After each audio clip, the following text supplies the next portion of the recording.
Good morning friends, welcome back to my channel Shri life.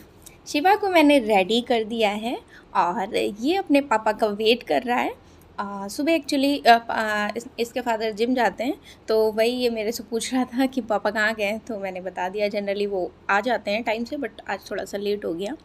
And सुबह सबसे पहले मैं शिवा का सारा रेडी कर देती हूँ, उसका ब्रेकफास्ट और लंच, हस्बैंड का कुछ कुछ प्रिपरेशन। फिर जब ये चला जाता है शिवा, इसके फादर इसे ड्रॉप करने जाते हैं, देन मैं क्या करती हूँ, चाय बनाती हूँ और उसके बाद उनके हस्बैंड के कपड़े आयरन करती हूँ। और मुझे अगर थोड़ा सा टाइम मिल जाता है, मतलब इस बीच में भी 15-20 मिनट, तो मैं कॉपी किताब लेके अपना रिविजन कर लेती हूँ, थोड़ा बहुत जो पढ़ना होता है। या नहीं मिलता है तो मैं कभी कभी क्या करती हूँ, ईयरबड लगा लेती हूँ। ईयरबड से मैं क्या करती हूँ, कुछ पे जो चैप्टर पढ़ा है, जो यूनिट पढ़ी है, उसकी पीवाईक्यू कर लेती हूँ, या फिर कुछ मैराथन्स वगैरह कर लेती हूँ। ज़्यादा देर ईयरबड लगाना थोड़ा हार्मफुल है।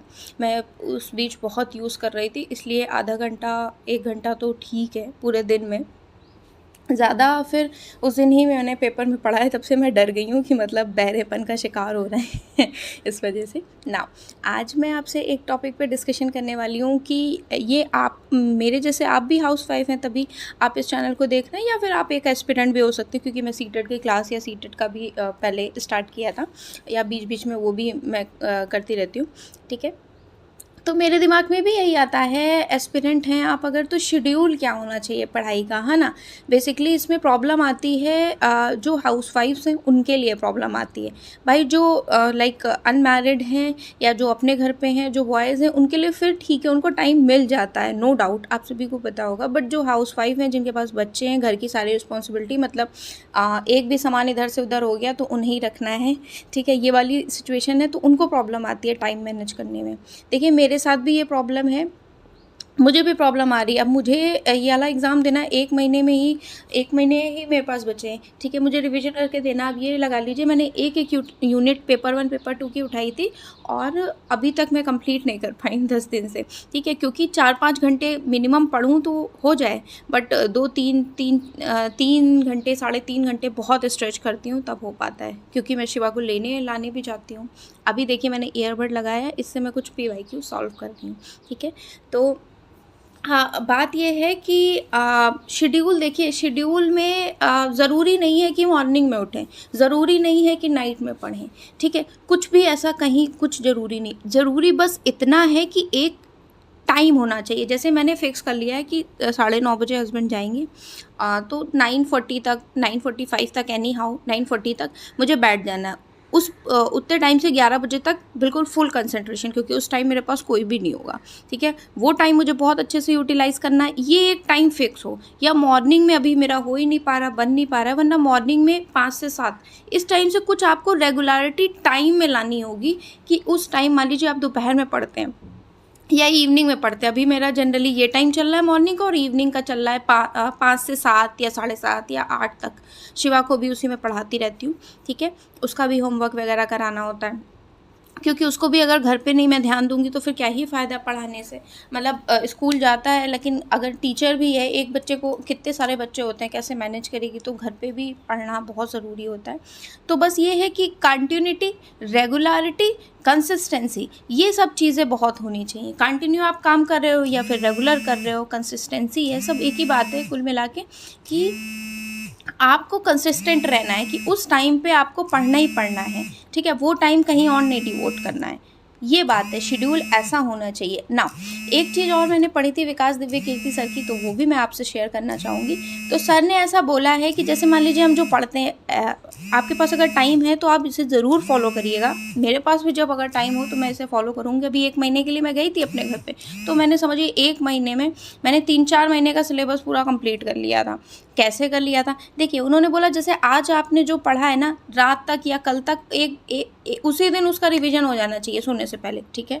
फिर सप्ते में, उस सप्ते के लास्ट तक आपको वो रिवीजन कर लेना चाहिए, देन मंथ के लास्ट तक। तो ऐसा होगा, अगर 3 बार कंटिन्यूटी से आप उसका रिवीजन कर लेंगे तो वो आपकी परमानेंट मेमोरी में स्टोर हो जाएगा।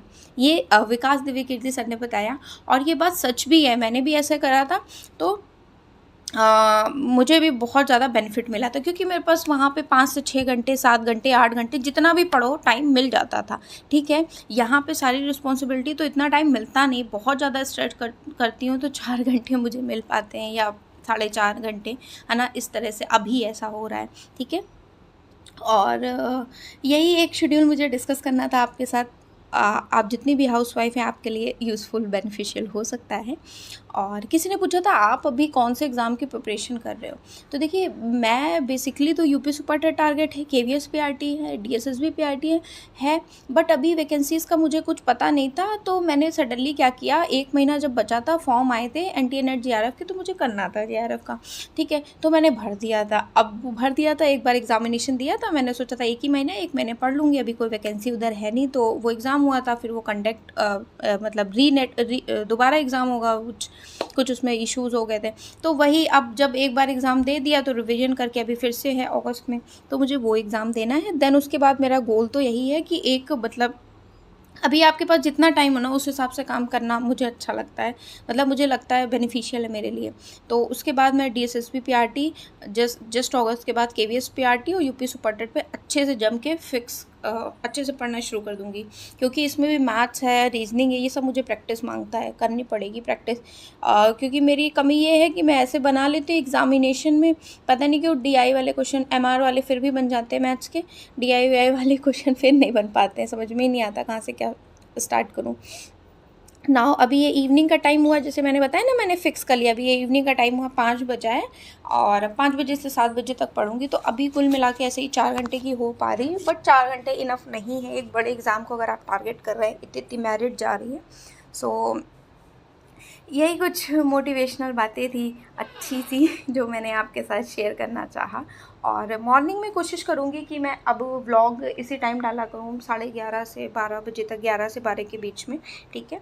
जितने भी लोग मेरे चैनल पे जुड़ना चाहते हैं आपको मोस्ट वेलकम है, ठीक है। मैं जो भी पढ़ूँगी, जहाँ से भी पढ़ूँगी, सब आपको गाइड करूँगी, कंटेंट वगैरह भी शेयर करूँगी, गाइड क्या ही करूँगी। जैसे सीटेट है, जो एग्ज़ाम क्लियर है, सीटेट यूपीटेट, वो तो गाइड कर सकते हैं, बट अभी जैसे जो एग्ज़ाम नहीं क्लियर है, चाहे जितने भी नंबर से, उसके लिए तो बस स्ट्रेटजी शेयर कर सकते हैं, सभी एस्पिरेंट है, मैं भी हूँ, आप भी हो, ठीक है। सो देखते रहिए वीडियो आप भी, और वीडियो पसंद आया करे तो लाइक शेयर करा करिए। मेरा मोटिवेशन लेवल कहीं ना कहीं कभी कभी लो हो रहा है, क्योंकि मुझे लगता है मेहनत करो तो आउटपुट होना चाहिए। नाउ इवनिंग का टाइम हो गया है, तो इनके क्लास में भी लोअर केस वाले ABCD हैं, तो मैं उसे लिखना सिखा रही थी, और ओरल बहुत कुछ है वो मैं सिखा रही थी। देन इवनिंग में पूजा का टाइम हो गया था, पूजा शिवा मेरे साथ ही करता है, तो हम दोनों मिलके पूजा कर रहे हैं, ठीक है। अगर आपको वीडियो पसंद आए तो please like share and subscribe करिएगा चैनल को। सो बाय एवरीवन।